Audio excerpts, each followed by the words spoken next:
Esplużjonijiet, bombi u negattività. Kien b'dan il-mod li l-Partit Nazzjonalista rreaġixxa għal wasla tat-tanker tal-gass.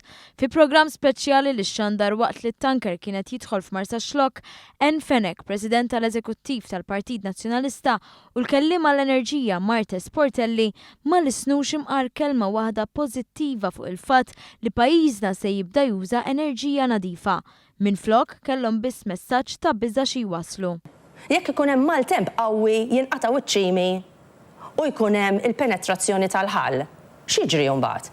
Bil-mappa f'idejha Fenek ikkonfermat kif dan mhux l-uniku bastiment imdaqqas li jkun fl-akkwata, iżda l-Partit Nazzjonalista jidher li huwa l-uniku wieħed problematiku. Meta inti jkollok port bħalma hu Marsa Xlokk.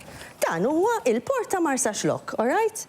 Issa, għandek, anki meta tħares lejh il-port ta' Marsa Xlokk, għandek inti il-Freeport, għandek għawek San Luċjan, għandek il-flotta tal-vapuri kollha tas-sajt, għandek l-Aquaculture Zone, għandek vapuri li jidħlu in and out Malta Freeport hemmhekk. Il-kellima tal-Partit Nazzjonalista huma kuntenti bil-power station tal-BWSC li taħdem bil-heavy fuel oil, għax biex taħdem bil-gas kif se jiġri fi ftit xhur hemm bżonn it-tanker.